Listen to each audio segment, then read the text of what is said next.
Olá, bom dia, boa tarde, boa noite, no momento que você estiver nos ouvindo. Hoje estamos concluindo o mês comemorativo da primeira publicação da obra O Livro dos Espíritos, de Allan Kardec.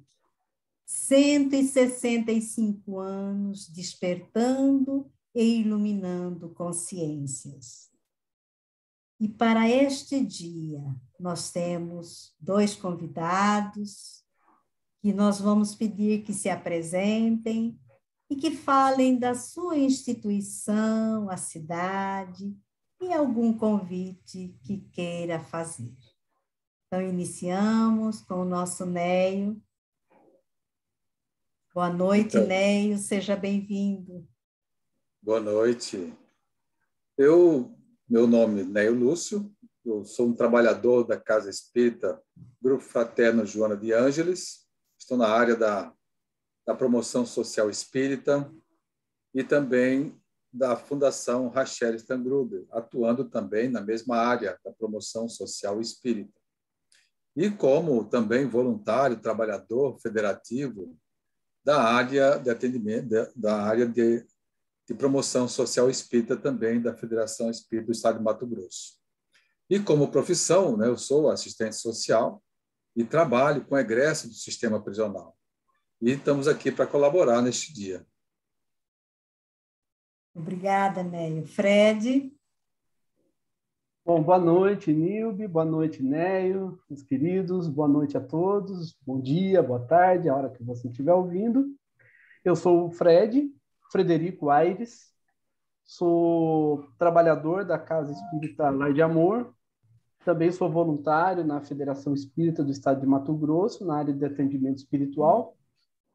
Sou espírita há um certo tempinho já, e para mim é uma satisfação muito grande falar sobre a doutrina espírita, sobre os aspectos que ela traz para nós, para a nossa evolução. Profissionalmente, eu sou professor universitário, sou professor de física na Universidade Federal de Mato Grosso, onde eu atuo profissionalmente. Gratidão, Fred. O tema de hoje, para estes nossos momentos que iluminam, em torno da lei de liberdade. E nós iniciaremos falando sobre o livre-arbítrio.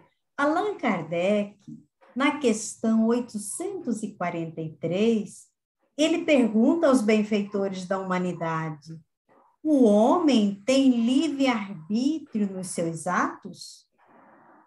Eles respondem: pois se tem a liberdade de pensar, tem a de agir. Então fica a questão que nós perguntamos para os nossos convidados. Sendo assim, nós podemos fazer o que quiser, podemos fazer tudo, Neio? Tudo nos é lícito, porém tudo nem sempre convém, né? Então, já dizia Paulo. Quer dizer, podemos, só que dentro da lei de causa e efeito, nós vamos sofrer a consequência saudável, boa, daquilo que a gente fizer de bom, e vamos sofrer a consequência ruim, dolorosa, daquilo que nós fizermos de mal.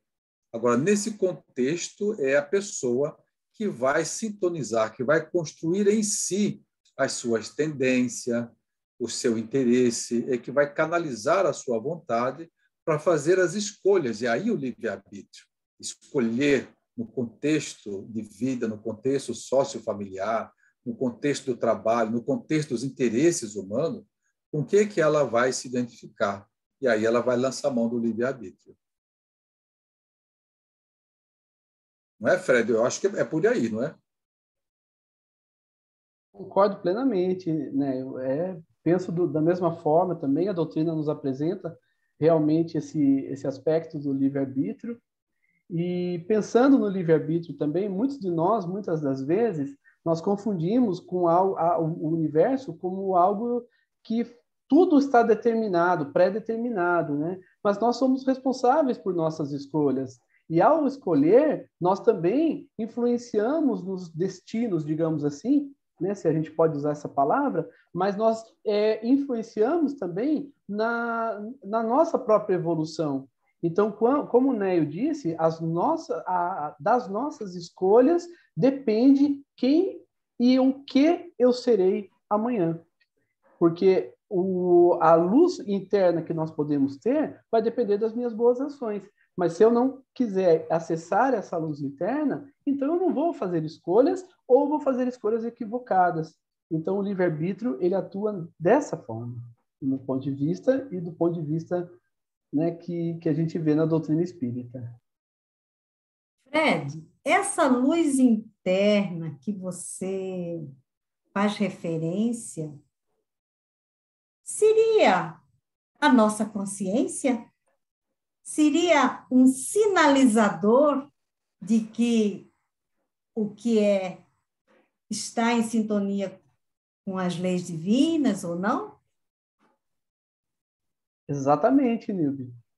Estamos em sintonia, né? Porque é a consciência. É iluminar a nossa consciência com o conhecimento de nós mesmos, como Jesus nos ensinou, né? E como Sócrates já tinha ensinado muito tempo antes também, né? E Jesus veio para trazer novamente esse ensinamento. Ao nos conhecer melhor, nós podemos nos conhecer, inclusive, pelas nossas escolhas, sejam elas escolhas acertadas ou equivocadas, porque nós também podemos aprender com os erros. E ao aprender, nós estamos fazendo o quê? Justamente iluminando a nossa consciência e cada vez mais nos aproximando das leis divinas. É aquele dito popular que muitas vezes escuta a consciência, e se nós prestarmos atenção, né? A gente fala por experiência própria, muitas vezes.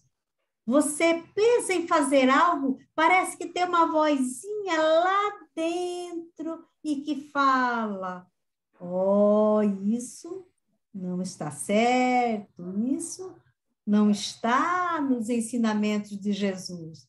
É Deus, pela nossa consciência, nos sinalizando, né? Daí a importância da gente prestar atenção em nós, prestar atenção nos pensamentos, nos sentimentos. E falando em pensamentos, no livro dos Espíritos também, nos falam na questão 459, se não me falha a memória, da influência dos espíritos em nossa vida. Quer dizer que eles estão aí à nossa volta o tempo todo. E eles influenciam nos pensamentos, né? Nos induzem a se aproveitando das nossas próprias fragilidades, né? Porque eles não acionam nada do que não existe em nós. Se aciona para um gesto de egoísmo, é porque o egoísmo ainda está muito presente dentro de nós. Ele não traz nada de novo, né? Então, com este pensamento da influência, Neio, que a gente traz aqui para você a pergunta sobre, nesse período de pandemia, nós tomamos conhecimento de muitos casos, o aumento de casos de depressão, de suicídio, de violência nos relacionamentos familiares. O que você poderia nos trazer de esclarecimento que a doutrina espírita nos oferece a respeito desse ato de violência contra o outro e contra a própria vida, no caso, o suicídio? Então, o conviver, ele é a pedra de toque, né? Quando nós vamos ver a lei de sociedade no livro dos Espíritos, o conviver é a pedra de toque do Espírito. É pela convivência que ele se conhece. É pela convivência que ele descobre que ele é orgulhoso, que é vaidoso, que é prepotente. E a convivência, ela não é fácil, porque nós precisamos aprender a conviver com o ponto de vista do outro. E o outro precisa aprender a conviver com o meu ponto de vista. Temos olhares diferentes, não obstante estando na mesma vida, no mesmo planeta, na mesma comunidade, com as mesmas notícias do dia a dia, temos pontos de vista diferentes. E é nesse ponto de vista é que há o embate, é que há a agressividade, é que há o comportamento equivocado diante do outro. Então, nesse momento da pandemia, muitas pessoas, ao se recolher em casa, elas passaram a conviver e a conhecer os filhos a conhecer os pais. E isso é um lado positivo da pandemia, e que a família passou a se interessar pelo grupo social. A família contemporânea, principalmente, né, onde sai o pai e entra o padrasto, sai a mãe e entra a madrasta, sai o pai e a mãe entre os avós, né, filhos adotivos, enteados. Então, há uma configuração familiar. Os casais homoafetivos com direito de adoção, mas esse é um lado bom. Mas o lado ruim é o lado em que a pandemia, quando juntou pessoas que se agridem, juntou pessoas que não se toleram, juntou pessoas impacientes, juntou pessoas que machucam pessoas. Então, e aí muitos não souberam lidar com essa convivência, porque é a partir da convivência que nós aprendemos a amar e servir. Ora, se nós não alcançamos esse entendimento da importância do outro em nossa vida, então nós não vamos saber lidar nas relações sociais. E não sabendo lidar nas relações sociais, nós achamos que as pessoas têm que aceitar do jeito que nós somos. Eu sou assim, meu pai foi assim, meu avô foi, e quem quiser tem que me aceitar do jeito que eu sou. Então, é aquela pessoa rígida, aquela pessoa autoritária, aquela pessoa prepotente, e ela quer empurrar o seu comportamento, a sua ideia, a sua maneira de ver o mundo, para que as pessoas aceitem do jeito que ela apresenta. E como as pessoas não vão aceitar, principalmente dentro de casa, e aí o conflito pode ser entre filhos, o conflito de gerações, pode ser o casal, né, o conflito conjugal, e, nesse caso, se aqueles que estão ali na convivência não exercitarem as virtudes, vai prevalecer a força física, a força bruta, e aí um cai sobre o outro. E aí começa com as agressões verbais, começa com os impulsos negativos, e essas pessoas dão asas a essas influências espirituais junto com o seu próprio impulso, e a partir daí é um passo para a agressão física, e a partir da agressão física surgem o homicídio, o feminicídio, a violência doméstica, que se deriva aí de vários perfis, né? Pais e filhos, marido e mulher, e nessa configuração a família ela se machuca, onde vem as consequências dolorosas de uma violência doméstica, que pode ser aí agregada com o consumo do álcool, o consumo das substâncias químicas, que vão trazer aí um outro dano, com graves consequências para a relação familiar.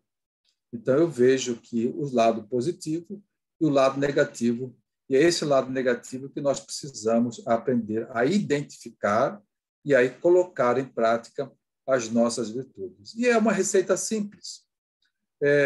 Por exemplo, quando a pessoa está num conflito, ela pode e deve perguntar a ela mesma em que momento aconteceu isso, por que eu estou assim? É o autoconhecimento que nós buscamos. Porque o autoconhecimento é nessa hora, é na hora da prova, é na hora do impulso, é na hora que as coisas estão acontecendo. Ela pode perguntar, por que eu estou assim, desse jeito? Se eu continuar desse jeito, vai ser bom para mim? Vai ser bom para a minha relação?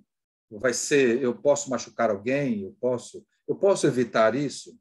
Quais são as virtudes que, nesse momento, eu posso apresentar? Porque a agressividade, né, o impulso, ele já está manifesto.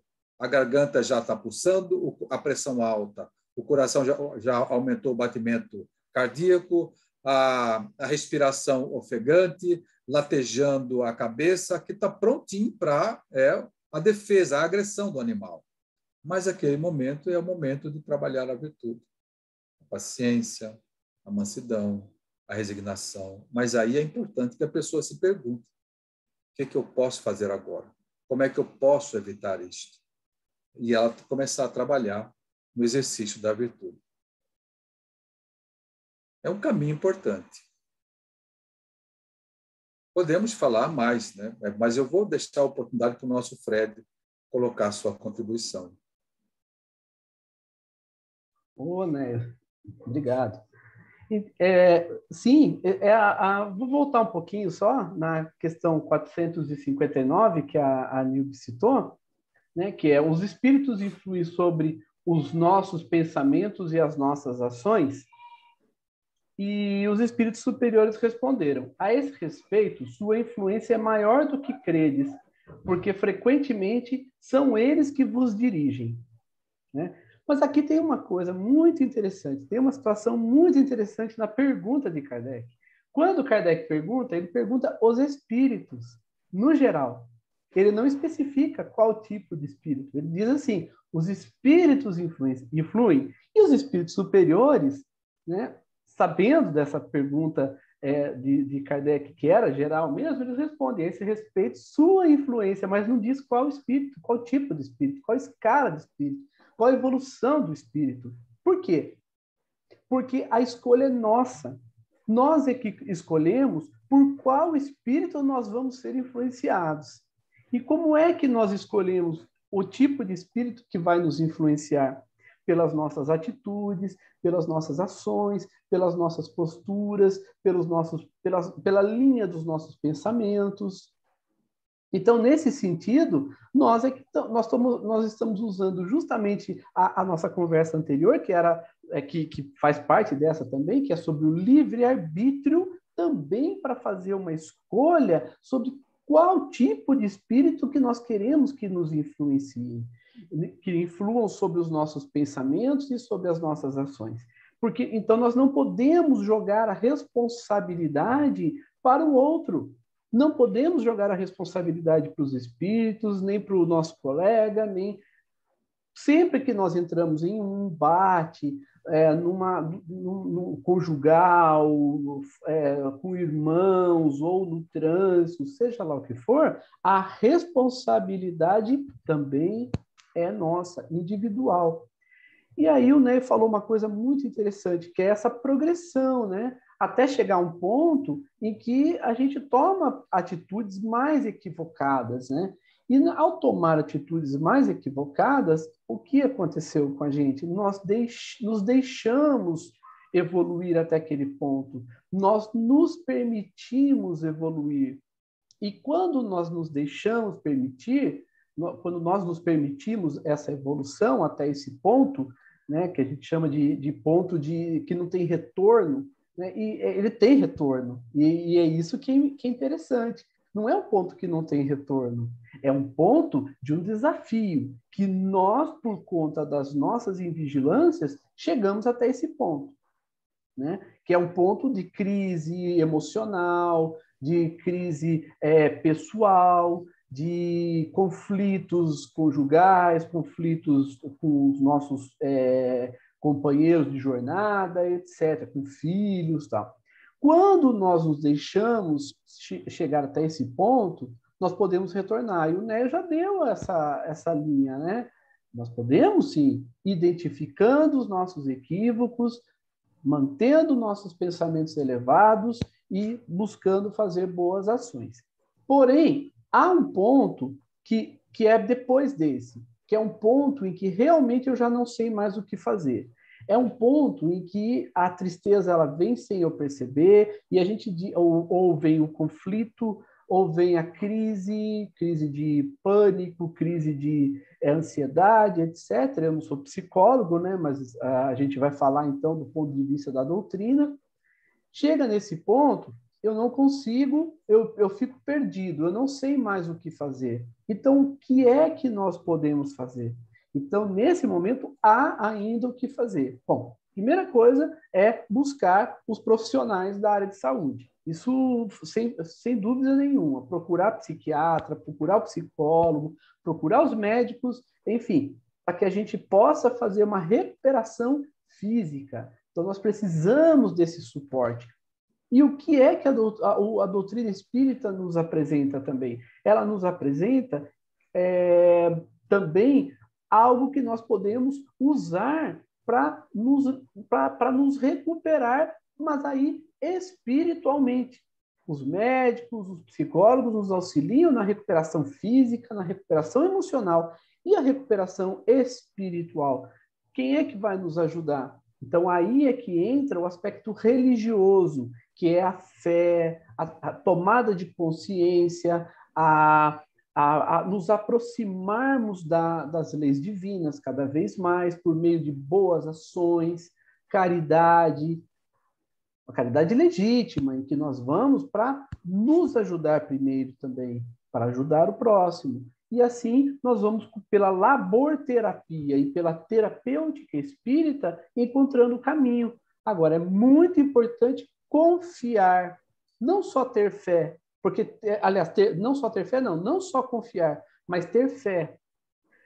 A confiança, ela é muito importante nos espíritos, porque no momento em que nós vamos numa sala de passe, numa palestra, nós já estamos trabalhando nesse sentido de recuperação espiritual.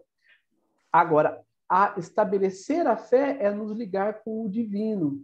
E ao nos ligar com o divino, então, nós podemos encontrar o caminho que nós procurávamos e não encontrávamos. Existe um caminho, existe uma forma da gente sair dessa situação.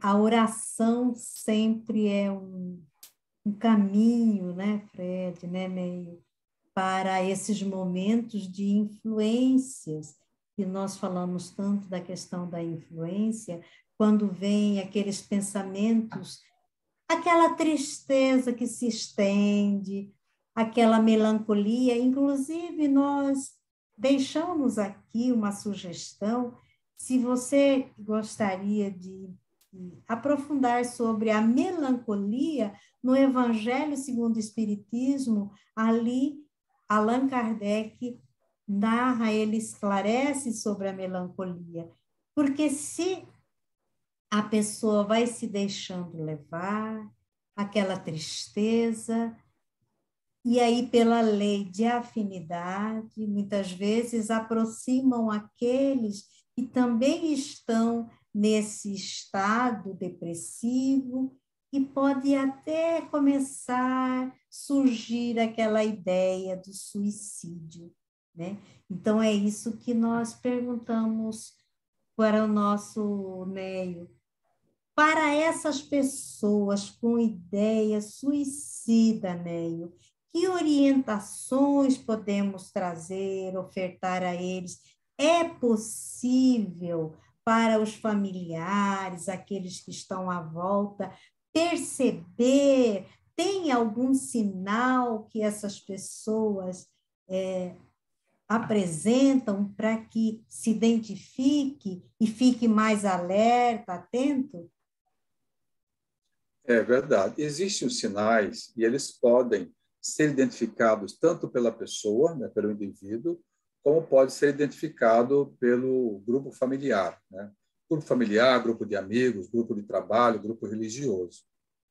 No individual, ele pode ver, no caso de estar passando por uma crise, por um conflito, terminou com a namorada, é um motivo. Se esse pensamento está recorrente, né, da separação, trazendo tristeza, trazendo desânimo, trazendo a vontade de sumir, se esse pensamento está sendo frequente, já é um alerta. Você que está passando por isso, já fique alerta. Como que você vai evitar isso? Pensar. A pessoa terminou comigo, ela não vamos mais namorar, nosso casamento chegou no final. Né? Cada um tem a sua vida própria, nós não somos propriedade de ninguém. Nós não temos o domínio sobre as pessoas. E, às vezes, nós queremos ser Deus na vida dos outros. Nós queremos comandar a vida do outro. Nós queremos trazer o outro como nossa propriedade. E Deus, que é Deus, não faz isso. Ele permite o nosso livre-arbítrio para que nós possamos agir e colher as lições amargas ou saudáveis. Então, nós podemos identificar.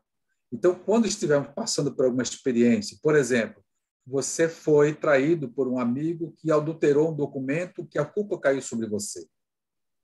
No atendimento espiritual, um diálogo fraterno, nós tivemos um diálogo com uma pessoa que estava passando por essa experiência.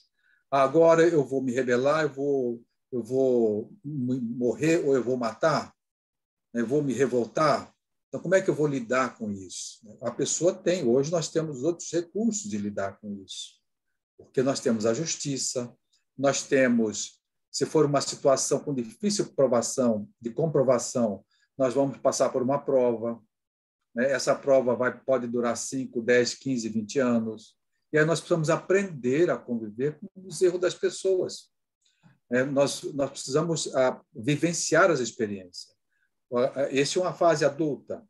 No caso de uma convivência conjugal, há uma frequência na rotina do casal de discussão, de briga, é um alerta, é uma identificação, alguma coisa não vai bem.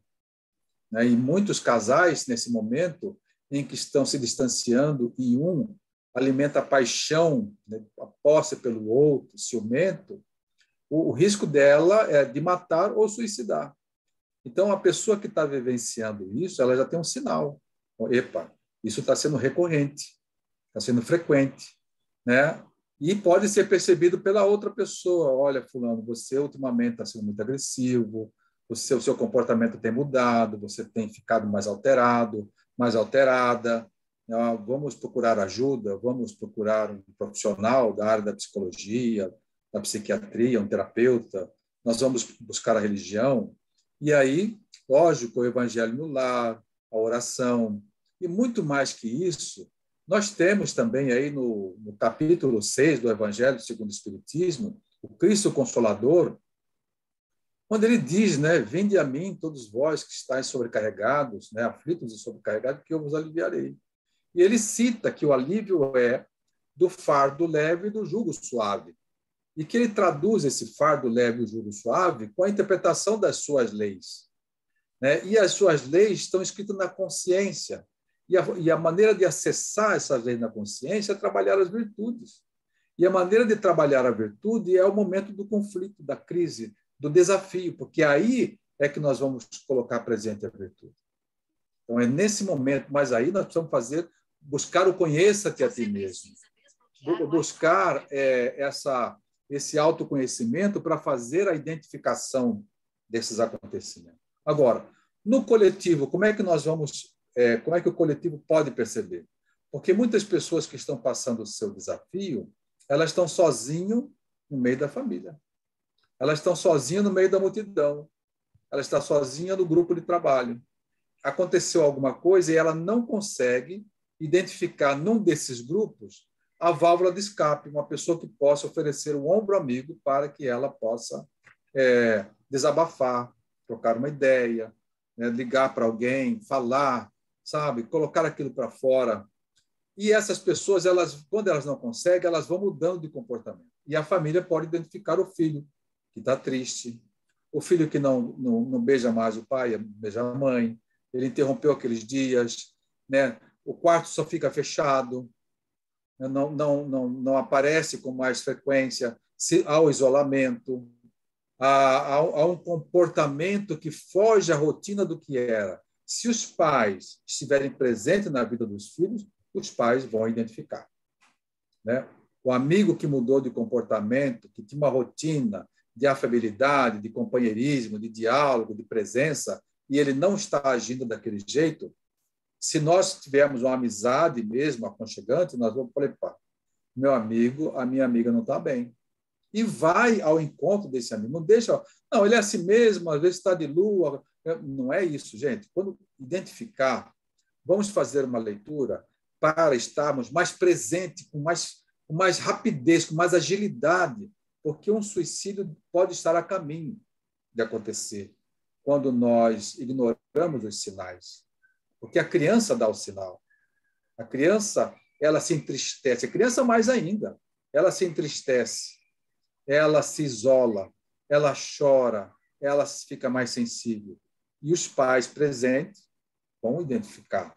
O adolescente se isola, o adolescente se fecha, ele se fica agressivo, ele não quer falar, ele quer fechar o quarto. Os pais identificam, né? Assim, o marido, a esposa, está buscando a droga, está chegando tarde em casa, está procurando evitar a convivência, alguma coisa está errada, né? Ou então o ciúme passou a cobrar mais, e essa roupa? E você está olhando para quem? E não vamos mais sair, porque quando a gente sai, você fica querendo aparecer, querendo isso, aí é aquele conflito. Isso são situações identificáveis. E, quando é identificado, nós podemos prevenir o suicídio. Nós podemos evitar com uma abordagem e nós vamos estar fazendo a intervenção para evitar aquele suicídio. E aí, cada caso, a criança, o adolescente, o jovem, o adulto, terá uma abordagem diferenciada, mas, antes de tudo, é preciso que haja a percepção daqueles que estão por perto. E quando uma pessoa telefonar ou falar, fulano, Fred, Nilbe, eu estou passando por uma situação e eu preciso falar com você. Então, pare o mais rápido possível e vá falar com essa pessoa. Porque aquela pessoa pode estar usando o tempo como aproximar de você como o último recurso que ela tem para poder sair daquela situação. Então, existem caminhos, né? E que a gente poderia aprofundar mais numa próxima oportunidade. E a gente gostaria também de ver a opinião. O que você acha, Fred? Você como professor, né, lidando com alunos, e você também como um colaborador do atendimento espiritual, que já tem várias experiências, o que você acha desses comportamentos? São identificáveis? São, né? Eles são identificáveis e é possível, sim. Você falou de vários desses comportamentos que são evidentes, alguns nem tanto. O que é preciso? É preciso que nós nos coloquemos à disposição para observar o outro. Então, como que nós vamos nos colocar à disposição? Bom, nós vamos olhar para a pessoa, mas não simplesmente ver a pessoa, mas olhar para a pessoa. O olhar de alguém que está atento à situação. É olhar profundamente para a pessoa, não somente como um ser, mas como um espírito imortal, um filho de Deus, alguém que é irmão nosso, porque nós somos filhos do mesmo Pai. E esse olhar profundo, ele pode sim identificar, por meio do olhar, uma mudança de atitude, uma mudança de comportamento, mesmo que seja sutil. Ouvir a pessoa, mas ouvir não simplesmente escutar, mas ouvir profundamente, ouvir até no silêncio. A gente costuma dizer que muitas pessoas, elas vivem, como você falou, como o Neio falou, né, Nilbe, que muitas pessoas vivem na multidão sozinhos. Eles estão isolados no meio da multidão. Por quê? Porque há muitos ouvidos, mas poucos ouvidos estão dispostos para ouvir a pessoa. Então, ela se sente, e os olhos também, muito poucos olhos estão disponíveis para observar, para olhar profundamente a pessoa. Então, a pessoa se sente só, porque muitas das vezes o que ela quer é alguém para conversar com ela, alguém para escutar, alguém para escutar atentamente. A gente chama de escuta ativa. É a gente escutar ativamente, observando cada palavra, observando cada frase, observando até o suspiro, até o choro. E no momento do choro, a gente também silenciar, ficar em silêncio, orando, como a Nilbe falou sobre a oração. Nesse momento é o momento de orar para que nós então possamos ali ouvir com o coração, porque daí nós vamos escutar, no momento do choro, nós vamos escutar a pessoa suspirando, chorando, e nós não vamos interromper. Nós vamos dizer para ela: eu estou com você aqui, fique à vontade, porque eu vou continuar com você. Eu não vou estar na frente te puxando, nem atrás te empurrando, mas eu vou estar ao seu lado. E é nesse momento para a pessoa, mas isso com o coração, para que a pessoa se sinta amparada, acolhida. E isso não é nosso, isso é de Jesus. Quando o Neio cita a passagem: vinde a mim todos que estáis em sofrimento e eu vos aliviarei, né? Estáis aflitos, né? E eu vos aliviarei, é Jesus. É Jesus que traz esse alívio. E Jesus vai usar alguém, vai utilizar um homem de boa vontade. Quem estiver perto e estiver com boa vontade vai servir para que Jesus possa chegar perto dessa pessoa. E a gente também pode usar uma analogia, né, sobre esses momentos. A pessoa, quando quebra o braço, por exemplo, ou quebra a mão, um dedo, alguma coisa, né, não adianta a gente chegar para a pessoa e falar: não, ó, sai um pouquinho que você vai se curar. Isso não acontece assim. E quando a pessoa quebra a mão, o braço, fica evidente também. A gente olha para a pessoa e vê que ela está com o braço quebrado, né? Mas o que acontece com as questões emocionais, essas questões que muitas das vezes estão lá no mais fundo do nosso ser, né? Muitas das vezes nós não conseguimos identificar, mas é como se fosse um braço quebrado. Nós não vamos chegar para a pessoa e falar: não, isso é besteira, é fácil, é só você sair de casa, vai lá conversar com seus amigos, que tudo isso passa. Não é assim. A pessoa está se sentindo isolada, não adianta ela ir procurar os amigos naquele momento da crise. Então, o que é importante naquele momento da crise? A gente apresentar uma forma de cura. Cura, mesmo que seja provisória, um dia de cada vez. Um dia de cada vez. Uma crise de cada vez. Vai precisar de esforço? Vai. Ninguém falou que seria fácil. É trabalhoso. Nesse sentido, então, nós vamos estar com a pessoa. Nós não vamos descansar enquanto a pessoa não superar essa crise, esse momento que ela precisa de alguém. Nós vamos estar com essa pessoa, nos colocar à disposição dela. Se não for nós, enquanto pessoa, individualmente, que seja a instituição espírita. A instituição espírita, os trabalhadores espíritas à disposição daqueles que procuram a casa. E aí, nesse sentido, é muito importante a recepção fraterna, é muito importante o atendimento fraterno e, durante a palestra, o próprio palestrante observar ali as pessoas que estão ali naquela sala. Porque, ao observar, ela vai identificar. E nesse final de semana passado, nós tivemos uma prova disso. A palestrante, uma colega nossa, identificou pessoas que estavam ali num momento de bastante conflito emocional. E ela foi até lá e falou: eu estou à disposição. As pessoas foram, conversaram e se sentiram mais aliviadas. Né? E o meu amigo, diga... Olha, você tocou num ponto muito importante. Eu quero puxar aqui um gancho, um ponto de vista para a família, né? Quando você disse que a pessoa busca o apoio, né? Precisa de ser identificada. E eu vejo um grande erro da família, dos pais, principalmente nesse momento ciclópico, em que tudo é muito rápido, as coisas precisam acontecer na velocidade. E quando a criança, né, vê o pai chegar, a mãe chegar, o padrasto, a madrasta, o vô, a tia, a avó, e ela quer brincar, ela quer pular no colo, e os pais, ela não chega para lá, cheguei do serviço, eu estou cansado, e aquilo passa a ser frequente, a criança, né, o adolescente buscar os pais e eles não estarem disponíveis para acolher, para dar um abraço, para dar um beijo, e fica só, não chega para lá.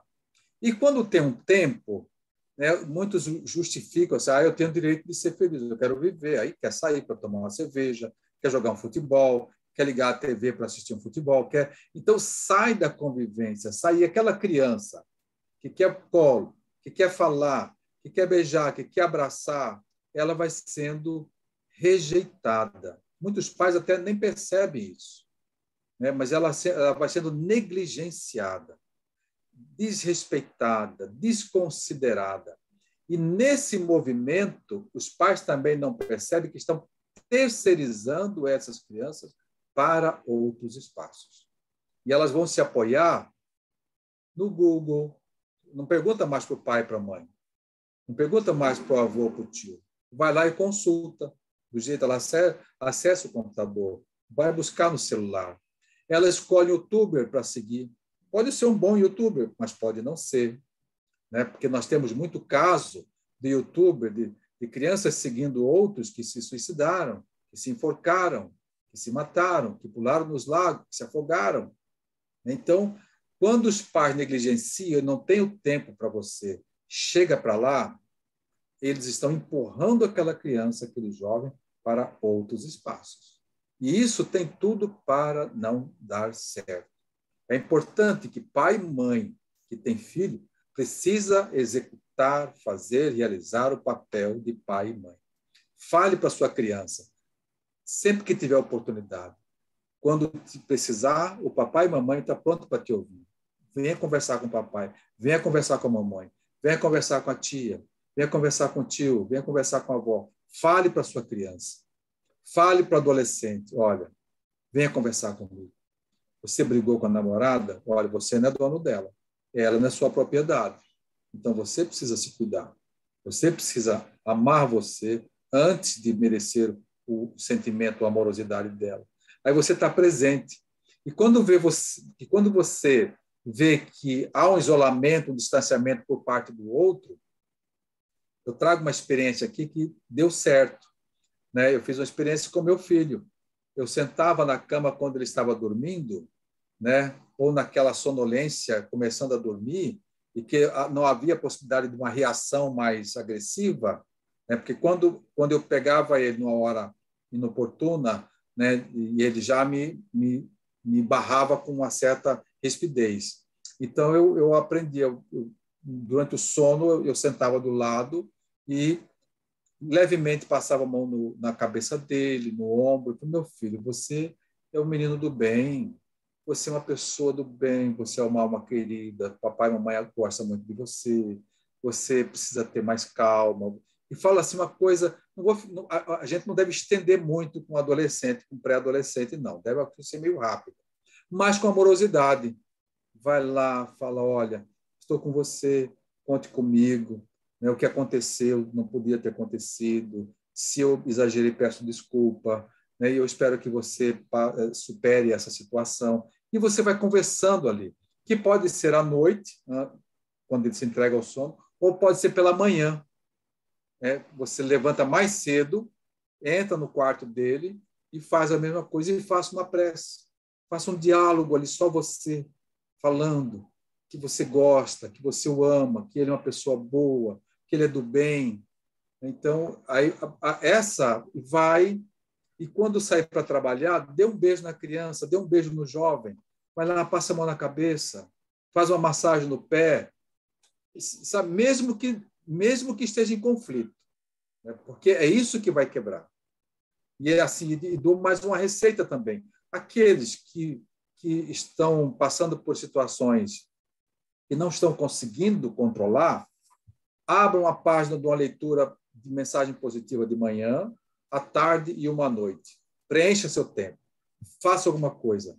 Vai jogar basquete, vai jogar bola, leia um livro, assiste um programa, sabe? Não deixe aquele pensamento ficar ruminando no seu sentimento, porque a sua cabeça, você vai se envolver com aquilo e vai alimentar aquela coisa que não é boa. E isso é um perigo. E quando você trabalha para se defender, lendo uma página, né? Não precisa ser uma página da Bíblia. Se for da Bíblia, tudo bem. Se for do Evangelho, ótimo. Mas se não for, seja uma coisa que vai te ajudar, que vai trazer uma mensagem, uma música, um canto, uma poesia, vai ver uma arte, vai sair com um amigo, vai telefonar para alguém, para que toda vez que vier aquele pensamento negativo, substitua ele. Faça outra coisa. Desvincule, frita um ovo, faça um lanche, sabe? Vai trabalhar e isso passa. Faça essas coisas de rotina, coisas simples, que mais hoje, mais amanhã vai suavizando e quando você menos espera, as coisas estão resolvendo, voltam para o lugar e você continua. E é assim que a gente amadurece, é assim que a gente passa pelas tempestades. Não tem outro jeito, né? Se o adulto sabe fazer oração, recorra à oração. Ah, não consegue fazer oração? Visita uma casa espírita, vai tomar um passe. Tem casa espírita que abre cedinho, né? Vai lá tomar um passe, vai lá escutar uma palestra, aí depois vai para o trabalho. No trabalho, leva um livro de mensagem, abra durante o trabalho um livro de mensagem, quebra aquela recorrência naquele sentimento negativo, naquele pensamento de ciúme, naquele pensamento do conflito, na memória, na lembrança da traição que você sofreu, sai daquilo rotina. Não deixe aquilo te impregnar. Use de saídas pequenas para que você possa ter um alívio mental e você recuperar o seu equilíbrio gradativamente. São exercícios simples. Procure um amigo, né? Faça um atendimento fraterno. Quando fala buscar Jesus, gente, né? Vinde a mim, todos vós que estáis sobrecarregados, não é frequentar centro. Se frequentar centro lhe trouxer uma transformação, ótimo. Mas é preciso que busque Jesus no estudo, na compreensão da sua fala, dos seus ensinamentos, porque é ali que está a chave comportamental. É ali que está a rota segura para a convivência. É porque Jesus ele traz uma plataforma de convivência planetária, que começa no contexto familiar. Como se comportar, como agir em determinada circunstância. E para mostrar a nossa atitude, ele fala por parábolas, nos ensinando as lições de como sair daquela, como lidar com a situação. Então, é nesse sentido, né? Que eu acho importante. Exato. E resumindo todo o nosso papo de hoje, é o acolhimento, a importância do acolhimento, do amor, né? Porque o jovem, ele quer ser amado, ele quer se sentir amado pela sua família, onde ele se encontra. Então, e nós sabemos, né, Neio, álcool, droga, são fugas. E muitas vezes, na invigilância, aí os pais vão brigar com o filho porque está bebendo, porque está drogando, e não busca por que ele está procurando isso. Ele está querendo encontrar na bebida, na droga, alguma coisa que está faltando dentro dele. Então, a importância desse cuidado dos pais, prestar atenção com os filhos. Filhos, eu costumo dizer que são joias que Deus nos empresta. É um amor, né? Você ter os filhos, o amor pela sua família e deles. Eles te presenteiam com netos. Eu costumo dizer que neto é filho todo revestido de açúcar, né? Porque você se baba com os netos. Então, gente, Jesus, quando ele veio, ele ensinou o quê? Toda a sua vida, todos os seus ensinamentos têm como base o amor. Então, é isso que a gente precisa, e esse amor existe dentro de todos nós. É a gente fazer esse esforço. Neio falou, procura fazer alguma coisa, é a gente se sentir útil, busque dentro de você suas habilidades, seus talentos, e veja o que você pode fazer em benefício de alguém menos favorecido, né? É uma forma de trabalhar em favor do próximo. Então, a vocês, meus queridos, a nossa imensa gratidão, e nós passamos agora a palavra para vocês, para as suas considerações finais. O tempo passou, o relógio aqui parece que deu uma... né? A gente não vê a hora passar de tão gostoso que foi o nosso bate-papo. Então, Fred, Neio, as considerações para o encerramento do nosso bate-papo.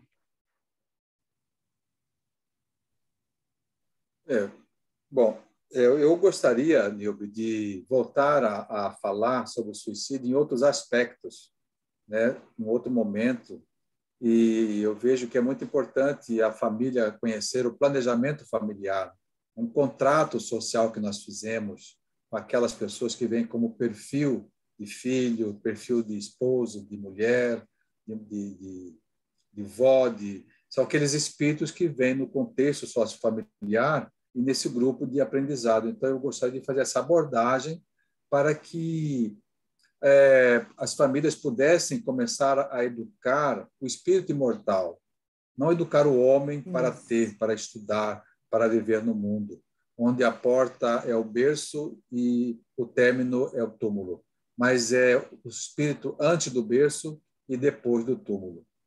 Então, eu gostaria de falar sobre isso e agradecer nesse momento essa oportunidade de estar falando sobre esse tema tão importante em que hoje estamos vivenciando. E nós não falamos ainda sobre o caminho da depressão, da síndrome do pânico, na ótica espiritual, em que a gente pode recorrer. Mas eu gostaria de sugerir que nós pudéssemos, numa outra oportunidade, aprofundar um pouco mais nesses assuntos. Gratidão a todos. Gratidão, Neio. É uma boa sugestão e vamos programar isso. Fred. Nessa nossa conversa, eu me lembrei que sempre que me perguntam o que é o amor, eu falo com uma imagem que ficou na minha mente. Né? Porque não são as coisas enormes, grandes, não precisa. É na simplicidade. E aí, quando me perguntam o que é o amor, eu digo assim, que a minha avó materna, ela desencarnou quando eu tinha 5 anos de idade. Mas nunca me esqueci que ela fritava as batatinhas gordinhas, aquelas quadradinhas, ela fritava gordinha, e o meu irmão mais velho que eu, meu irmão na época tinha, que ela faleceu, né, que ela desencarnou, ele tinha 7 anos, eu 5, ela pegava a batatinha e ela cortava no meio a batatinha, assoprava e dava metade para o meu irmão e metade para mim. Né? Na época, minha irmã não tinha nascido ainda, né? Então, ela fazia isso. E eu digo assim, e ela fazia isso com todas as batatinhas, com todas, porque elas estavam quentes. E, para mim, isso é uma representação do amor, né? Esse amor que minha avó mostrou por nós naquele momento, por mim, é muito especial. E nós buscamos, aqui em casa, ainda que a gente tem uma convivência aqui em casa, né? Mas a gente nunca deixou de fazer o Evangelho no Lar. Porque o Evangelho no Lar é um momento de confraternização mesmo, a confraternização no nome, confraterno, fraternização, a confraternização no lar, onde todos estão presentes. E uma outra questão é: leva a criança na evangelização. Eu faço o ó, né, aqui em casa.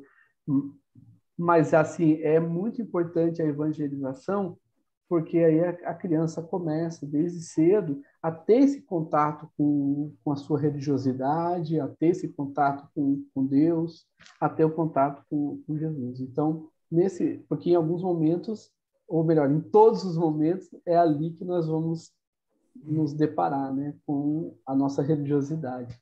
Então é isso, Nilbe e Neio. Gratidão pela confiança, pelo convite, né, nessa conversa que nós tivemos. Com certeza vai ficar muito no meu coração e eu agradeço a vocês. Obrigado. O nosso também, gratidão, Fred, gratidão, Ney, e gratidão a você, que teve paciência, que nos ouve, e em algum momento que você, na sua telinha do computador ou no seu celular, abrir para ouvir estas reflexões. A nossa imensa gratidão e rogamos a Deus, o Pai Celestial, a Jesus e Maria Santíssima, que a luz divina chegue até você, seu coração, proporcionando conforto, bênçãos e muita paz. Que Jesus permaneça em nossos corações. Gratidão a todos.